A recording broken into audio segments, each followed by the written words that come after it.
မင်္ဂလာပါကျွန်တော် reading သင်ခန်းစာလေးတစ်ခုထပ်ပြီးကြည့်အောင်Ellie Hillett ဒီဟာတာလေးကတော့လူငယ်တွေရဲ့သဘာဝလူကြီးတွေရဲ့အခြေအနေကိုအကဲခတ်တာတော်ပုံလေးနောက်တစ်ခုကစဉ်းစားယူတဲ့အကြောင်းရင်းအချက်တွေကိုဖတ်ကြည့်ပြီးတော့ပြောညင်စရာကောင်းပါတယ်စာရွက်ကိုဖတ်ကြည့်လိုက်ပါ Two old gentlemen lived in a quiet street in Paris. They were friends and neighbors, and they often went for walks together in the streets when the weather was fine. Last Saturday, they went for a walk at the side of the river. The sun shone, the weather was warm, there were a lot of flowers everywhere, and there were boats on the water. The two men walked happily for half an hour, and then one of them said to the other, "That's a very beautiful girl." "Where can you see a beautiful girl?" said the other.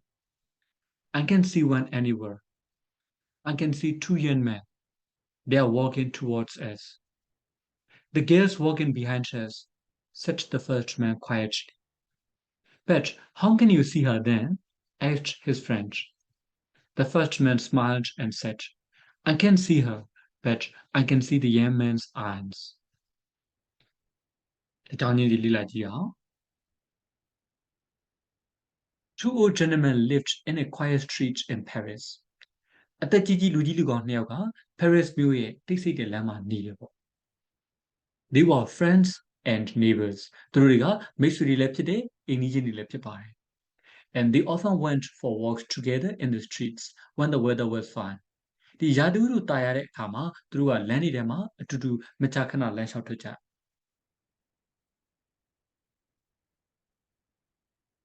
Last Saturday, they went for a walk at the side of the river. လွန်ခဲ့တဲ့စနေနေ့တုန်းက went for a walk ဆိုလမ်းလျှောက်ထွက်တာပေါ့ They went for a walk at the side of the river. သူတို့ကမြစ်ကမ်းဘေးမှာလမ်းလျှောက်ထွက်ကြတယ်ထွက်တဲ့အချိန်မှာရာသီဥတုအခြေအနေလေးပြောတာပေါ့ The sun shone နေသားခဲ့တယ် The weather was warm ရာသီဥတုကပူနွေးတယ် There were a lot of flowers everywhere နေရာတိုင်းမှာပန်းတွေအများကြီးရှိတယ် And there were boats on the water ရေပြင်ပေါ်မှာလည်းလှေတွေရှိတယ်ဒါတော့သူအနေထားလေးပြောပြထားတယ်တော်တော်တာယာတဲ့အနေလေးပေါ့ဒုတိယစာပဲကလေးကြည့်အောင် The two men walked happily for half an hour. The two men ဆိုဒီလူကြီးနှစ်ယောက်က walked happily for half an hour. နိုင်ဝက်ကြာအောင်လို့ပျော်ပျော်ရွှင်ရွှင်လမ်းလျှောက်ခဲ့ကြ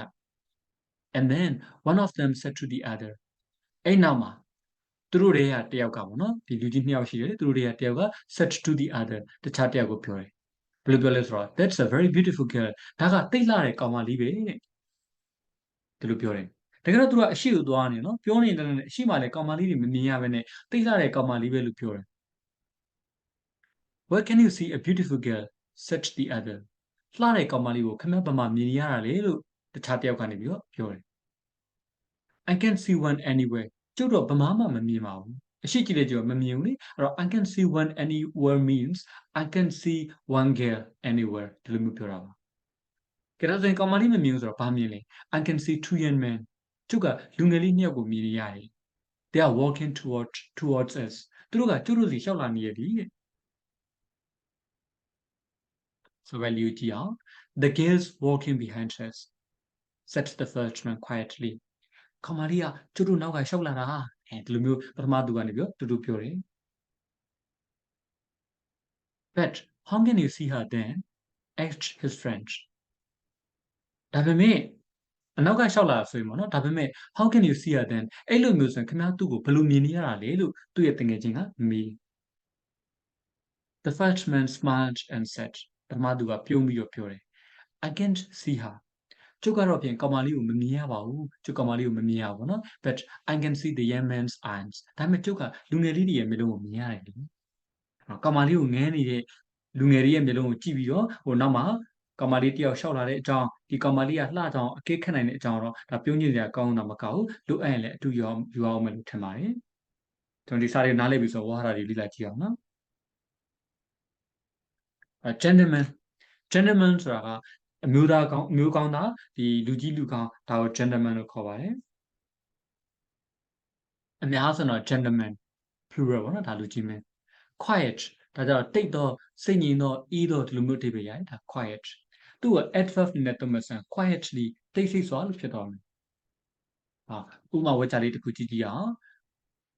The roads are usually quieter in the afternoon. လမ်းတွေကမွန်လွဲပိုင်းမှာပို့ပြီးတော့တိတ်ဆိတ်လေးရှိပါတယ် နောက်စကားလုံးတစ်လုံး French French ကတော့မိတ်ဆွေတငယ်ချင်းအပေါင်းအသင်းဒါမျိုးကို French လို့ခေါ်ပါတယ် neighbor ဆိုတာကတော့လူဆိုရင်တော့အိမ်နီးနားချင်းပေါ့နိုင်ငံဆိုရင်တော့လေအိမ်နီးချင်းနိုင်ငံဒါ neighbor ဥပမာလေးကြည့်ကြည့်အောင် turn your radio down or you'll make the neighbors မင်းရဲ့ radio အတန်လျှော့ထားအဲ့လိုမှမဟုတ်ရင်အိမ်နီးချင်းတွေနှူးသွားမယ်ဒါမျိုးပေါ့ now Britain's nearest neighbor is France Britain နိုင်ငံရဲ့အနီးဆုံးအိမ်နီးချင်းနိုင်ငံကပြင်သစ်ဖြစ်ပါတယ်ဒီလိုလေးကျွန်တော်ပြောနိုင်နောက်တစ်ခါ weather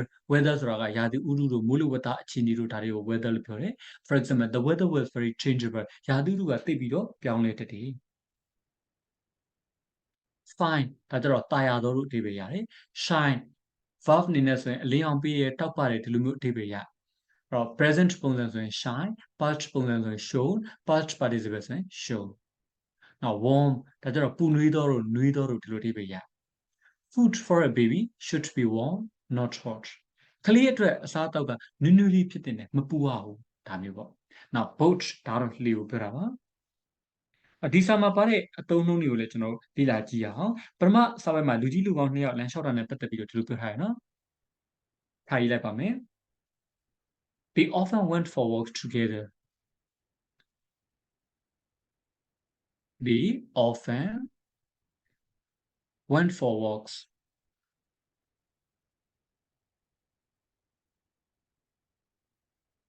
together ပြန်มาလျှောက်တယ်လို့ဆို in the streets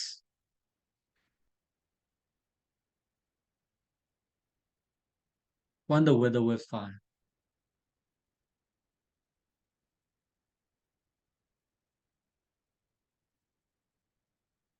ဒီစာတောင်းလေးတွေ့မယ်နော်အဲ့တော့ရာသီဥတုကောင်းတဲ့အခါမှာလမ်းတွေထဲမှာသူတို့အတူတူမကြခဏလမ်းလျှောက်ထွက်ကြတယ်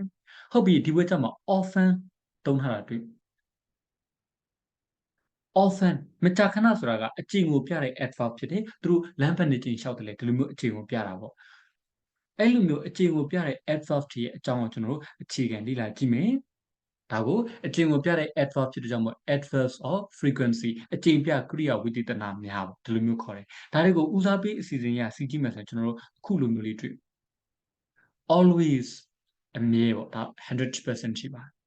usually ဒါတော့90% လောက်ရှိတာပေါ့အများအားဖြင့်လို့လေ့ရှိရလို့ဒီလိုမျိုးအဓိပ္ပာယ်ရတာ usually frequently သူကျတော့80%လောက်ရှိမယ်မကြာခဏလို့အဓိပ္ပာယ်ရ often ဒါလည်းပဲမကြာခဏပေါ့မြန်မာလိုပြောတဲ့အခါမှာ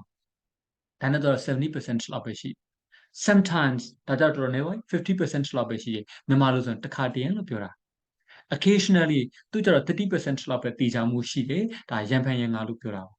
seldom ဒါကြတော့ပိုနေပါပြီနော်10%လောက်ပဲရှိတယ်ဖြစ်ခေါင်ဖြစ်ခဲ့ကြုံတော့ကြုံခဲ့ခဲဒီလိုမျိုးအဓိပ္ပာယ်ရတဲ့ဥစ္စာ seldom နောက် rarely ဆိုတော့ဒါ5%လောက်ပဲရှိတယ်ပြုခဲစွာဖြစ်ခဲစွာရှိခဲစွာရှက်ရှက်ပပဒီလိုမျိုးအဓိပ္ပာယ်ရတဲ့စကားလုံးက rarely never တော့လုံးဝ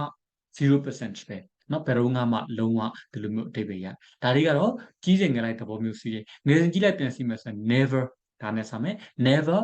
rarely seldom occasionally sometimes often frequently usually always ဒါလေးပေါ့ဥမာဝေချာတချို့ကြည့်ကြပါဦးပထမတစ်ခါ she likes dancing she always go to the night club to dance သူကကရတာကိုကြိုက်တယ်ကဖို့အတွက် night club တွေကိုအမြဲတမ်းသွားတယ်အဲဒီမှာဆိုရင် always ဆိုတော့သူကလုံးဝ100% သိကြတဲ့သဘောပဲအမြဲတမ်းသွားတာပေါ့ they usually quarrel သူတို့ကရန်ဖြစ်လေရှိရေတော်တော်ဖြစ်တာအမြဲတမ်းမဟုတ်ရင်တော့တော်တော်ကြီးဖြစ်တာ I rarely see them in good terms with each other in good terms ဆိုတော့တယောက်အဆင်ပြေတာတင့်မြတ်တာ in good terms လို့ပြောတယ် I rarely see them in good terms with each other သူတို့တယောက်နဲ့တယောက်တင့်မြတ်နေရမျိုးကိုကျွန်တော်မြင်ရခဲ့တယ် They often go out for dinner သူတို့ကမကြာခဏညစာထွက်စားလေးရှိတယ် They often go out for dinner I don't mind going to the theater I sometimes go with my husband